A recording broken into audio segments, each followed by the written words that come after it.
One of the most extraordinary cases he has studied recently was that of Charles Hickson and Calvin Parker, two shipyard workers from Pascagoula, Mississippi, who claimed that while fishing on the bank of the Pascagoula River, a strange craft emitting a bluish light descended and hovered just above the oyster flat, 30 feet away from them. Hickson later described how three silvery creatures floated out of the craft, grabbed him, and floated him aboard.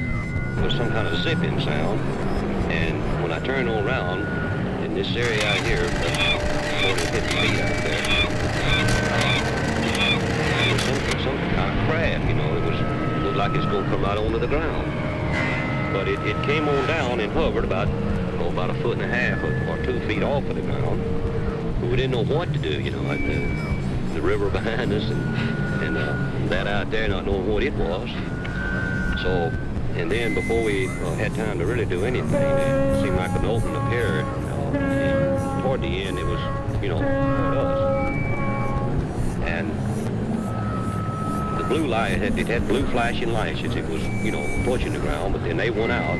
And when the opening appeared, some source of light came from the inside. It was just almost blinding.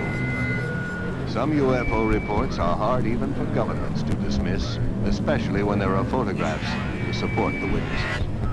At approximately 15 minutes to 10 Monday evening, several citizens from the East Los Angeles area phoned our station and stated that they were observing what they thought was an unidentified flying object. After receiving several of these phone calls, Officer Weinkoop and I were dispatched to the East Los Angeles area to investigate these possible sightings. We observed the object traveling in a southwesterly direction and gave pursuit of the object.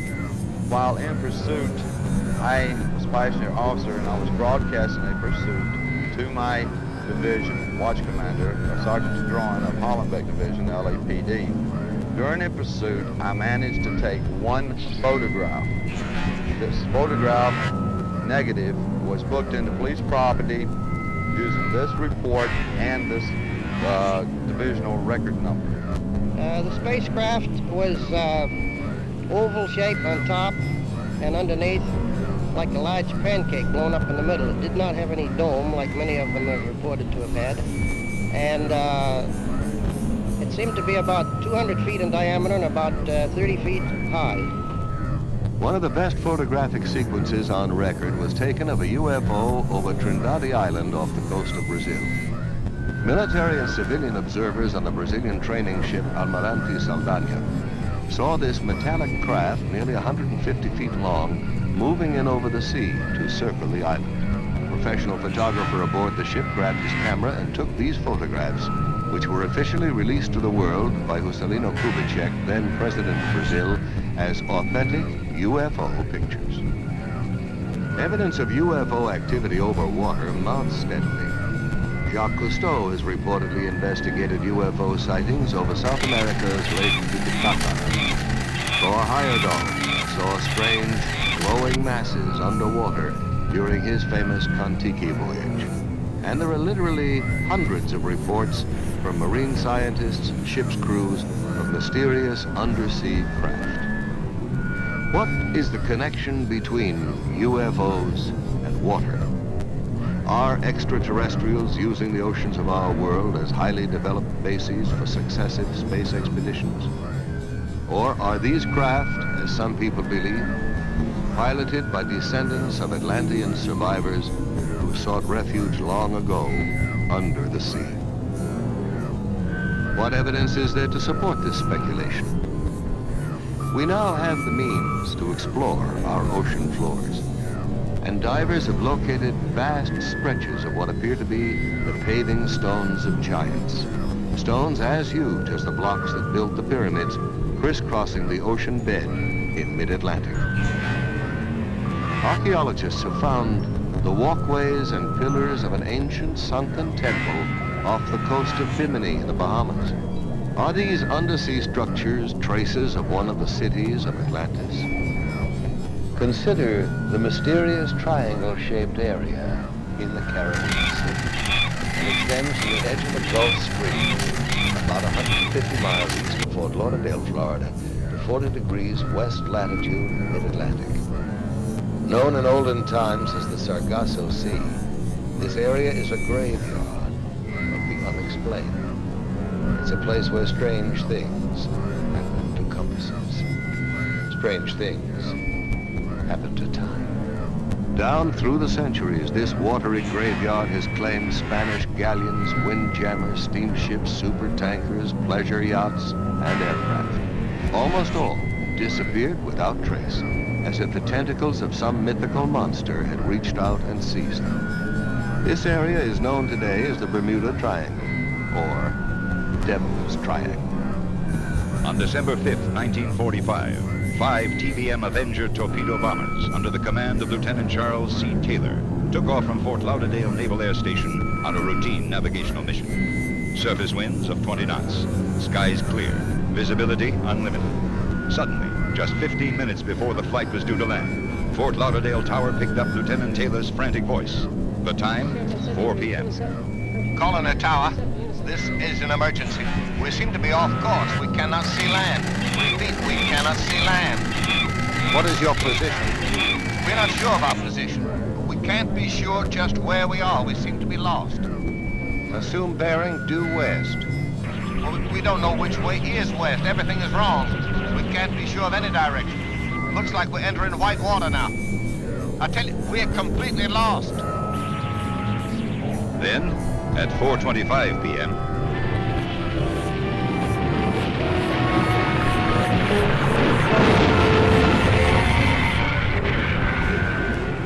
we're completely lost. And then, silence forever.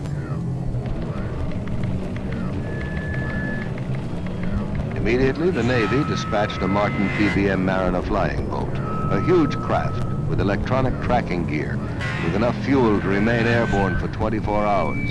Aboard, a crew of 13. By 7:04 p.m., the Mariner 2 was missing. In 3 short hours, the Triangle had literally swallowed up 6 planes and 27 trained men.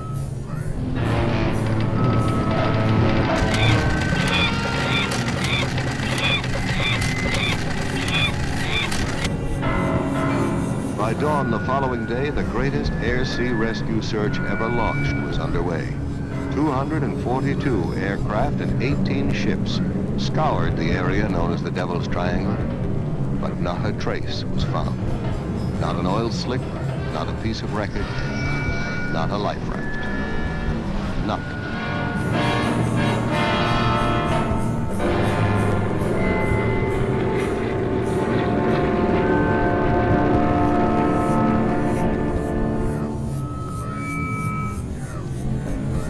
There's no comprehensive list of Triangle victims, but the litany of lost ships alone reads like a guest list from Davy Jones's locker.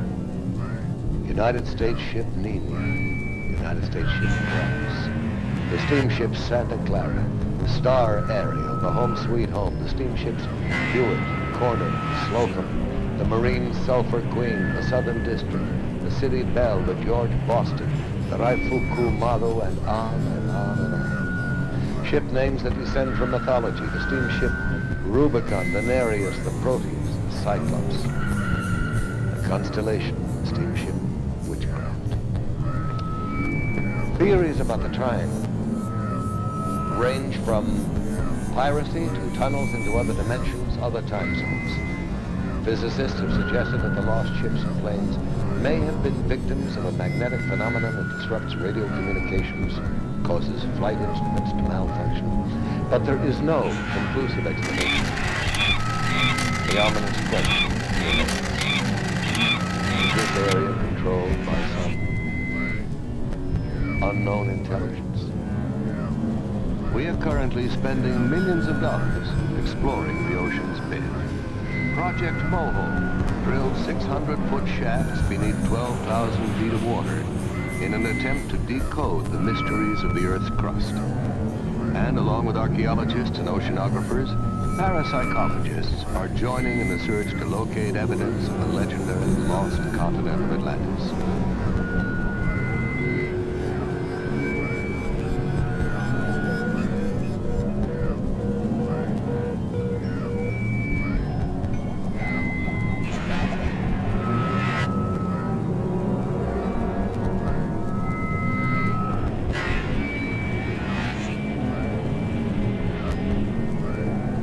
Myths from every country tell of gods and mermaids rising up out of the ocean. What if mythology is really condensed history, and the tales of these enchanted sea creatures are in fact eyewitness reports? What if the whale that snatched Jonah from the raging sea was actually an underwater craft?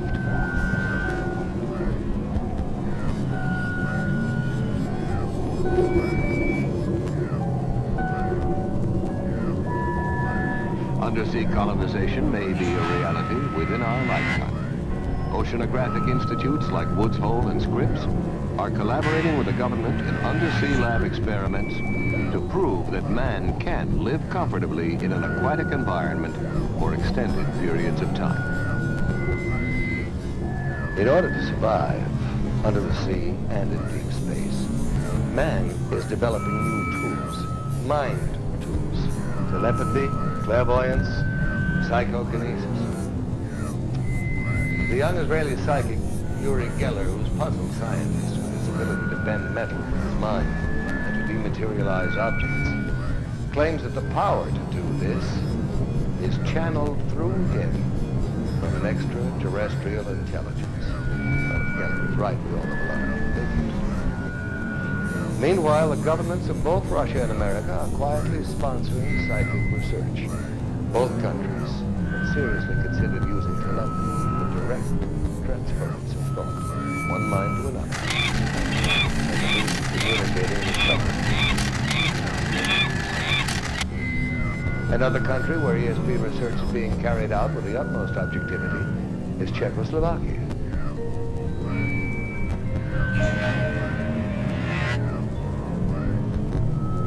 Here in a Czech laboratory, we are watching an experiment in telepathy. The subject is being placed in a deep hypnotic trance in order to free the unconscious to receive the message which will be relayed to him.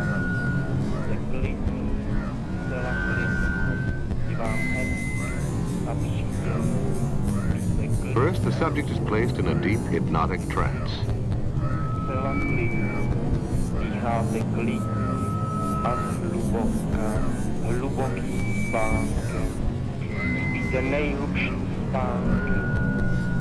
In this experiment, it is essential that there be no outside interference, that the subject's mind be clear to receive the mental message that will be flashed to him.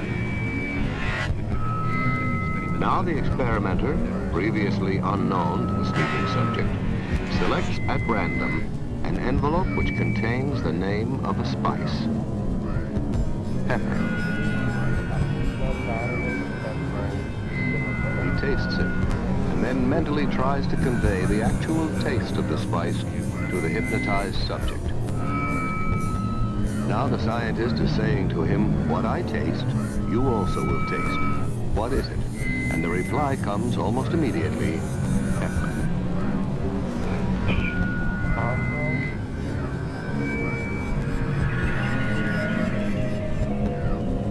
Psychokinesis, the ability to move physical objects with the force of the mind, is also a subject of intense interest to science and to the military. Here in Leningrad, under strictest test conditions, talented sensitive Nina Kulagina makes the magnetic needle of a compass rotate by sheer mind energy.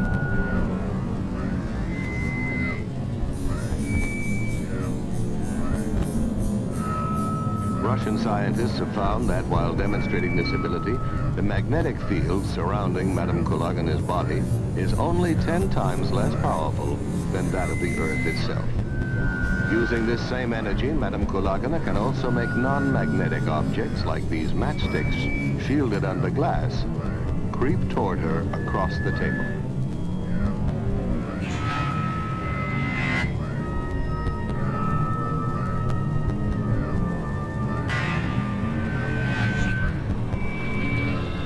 In the Philippines, psychic surgeons are reportedly performing major operations on patients without using any surgical instruments and with no form of anesthesia or bleeding control.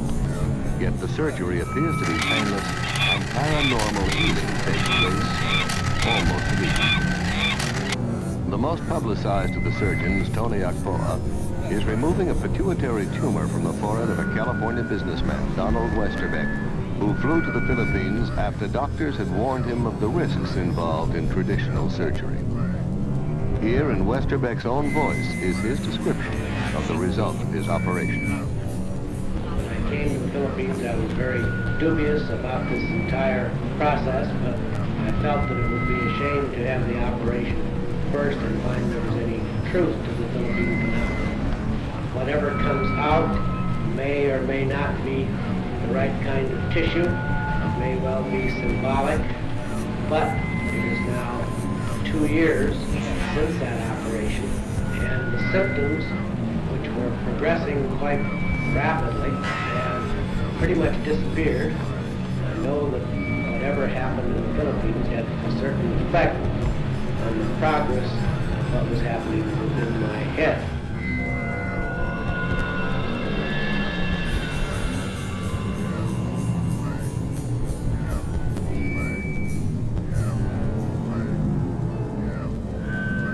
You're here for psychic healing. We have healers here who actually lay on the hands. Now, whatever your ailment will be affected. In some cases sooner, in some cases a little bit later. You will be subject to psychic healing. You'll also be subject to psychic readings. They'll help us determine what your particular problem happens to be. The healers have this energy that flows through them, imparting a psychic energy. And this energy will flow to whatever part of the body.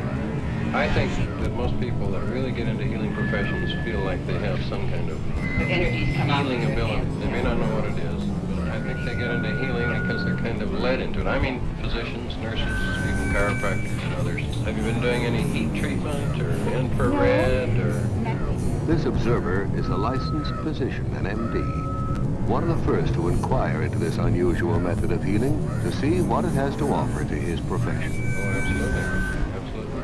Oh, there's no known physical cause for rheumatoid arthritis.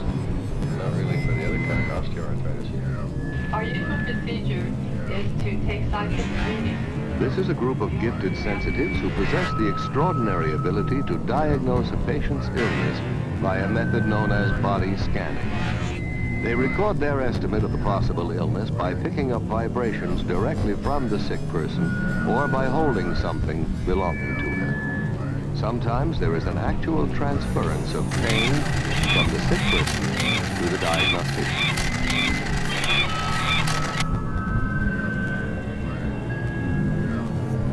The idea of an energy field or an aura surrounding the human body goes back many centuries. In biblical paintings, artists attempted to depict it by painting halos or aureolae encircling the heads of divine religious figures.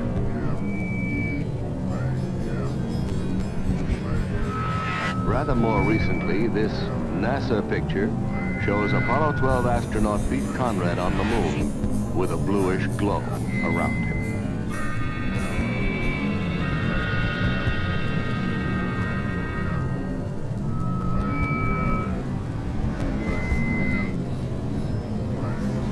The leading American center of psychic research is the University of California at Los Angeles, where research psychologist Dr. Thelma Moss is experimenting with Kirlian photography, a revolutionary technique invented by Russian scientists Semyon and Valentina Kirlian, which captures on photographic plates the aura or energy field surrounding both organic and inorganic objects.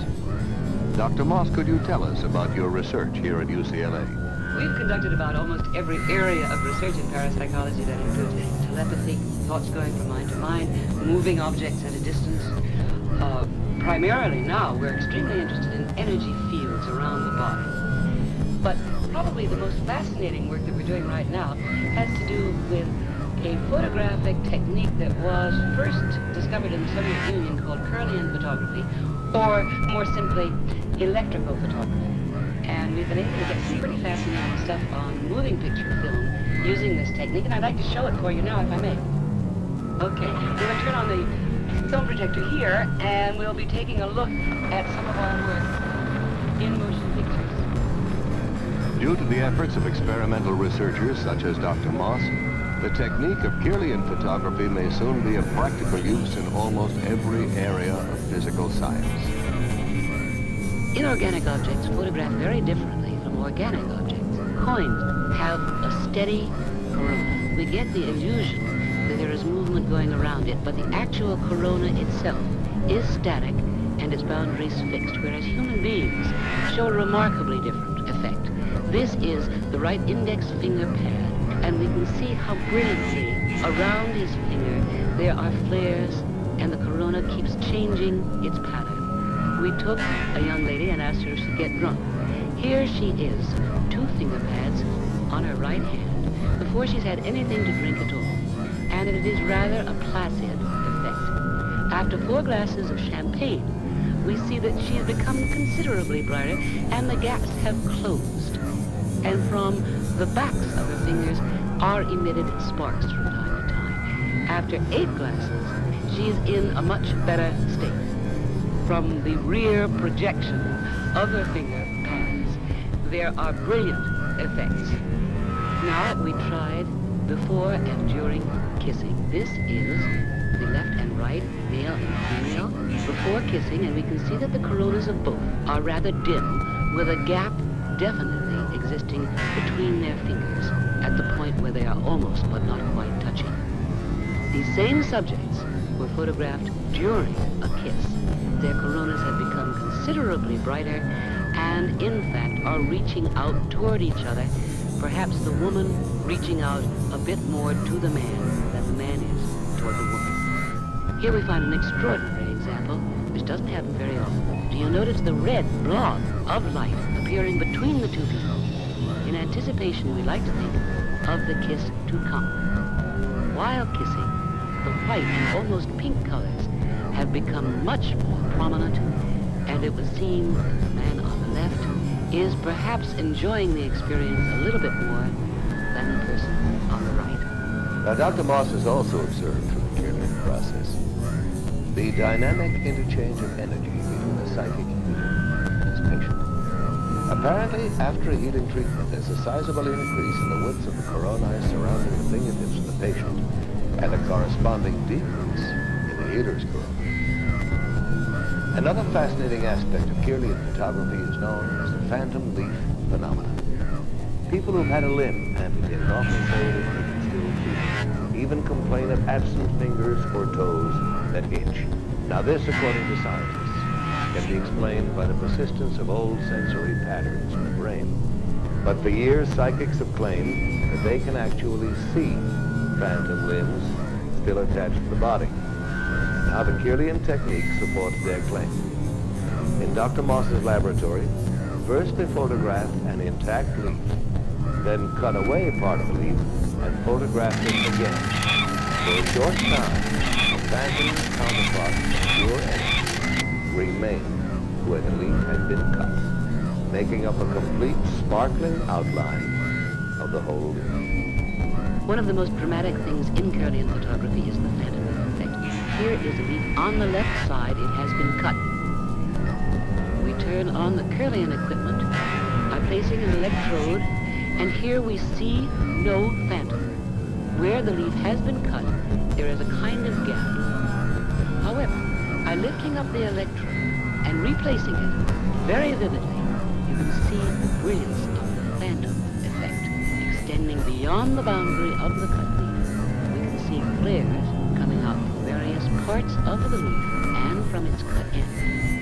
We cannot explain the effect.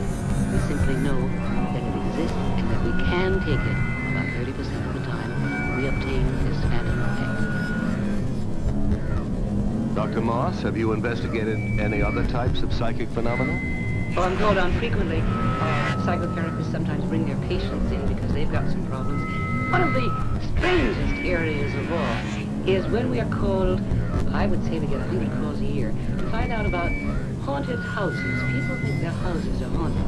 And we did one extraordinary investigation with interesting results of a haunted house here in Los Angeles for the American Society for Psychical Research. Not far from UCLA is still another haunted house, inhabited by Mr. and Mrs. Robert Rice, their 5 children, and a ghost. Mr. Rice, when were you first aware that your house was haunted? It was the holiday season of Christmas in 1969. Did you see or hear something? Well, it was more of a feeling than either sound or sight. It was one of these things that there was an extremely strong presence in the house, and I got up, I'd say it was 1 or 2 o'clock in the morning, and began to look around the house. I searched all the rooms expecting to find a burglar, but there was no one in the house, but very, very strong presence. Soon after this, Mr. and Mrs. Rice called in a psychic to find out if their house was indeed haunted. They were told that the ghost was that of a young architect who had become very disturbed and hanged himself upstairs in the attic bedroom.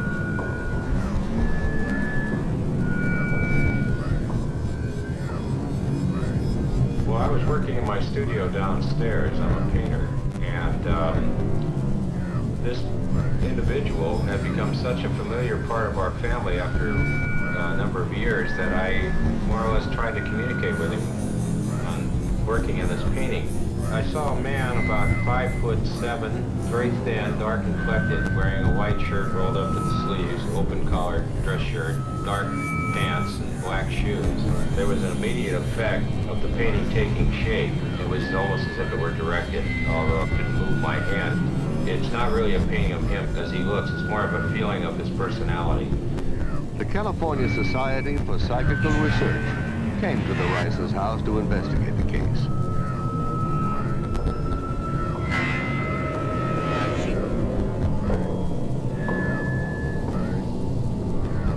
They went through the house, the different parts of the house, wherever they were, that they felt something, they would record that.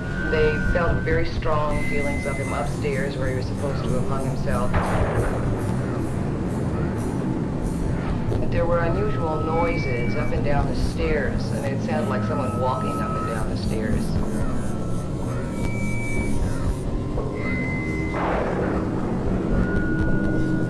They also saw him in the same light and described him in the same manner that we had seen him.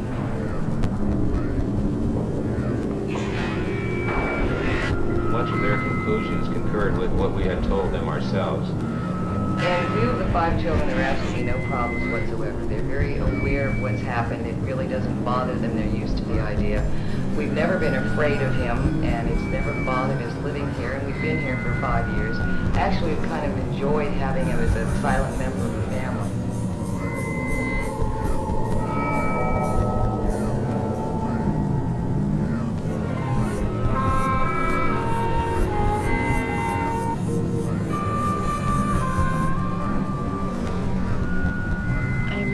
Black, and I am a witch. I practice witchcraft. I have always been a witch. I was born a witch, I was raised a witch, and my mother, grandmother, and great-grandmother were all witches. What is a witch? It's a psychic female who can project her energies and invade other people's subconscious minds, forcing them to do things they would not normally do.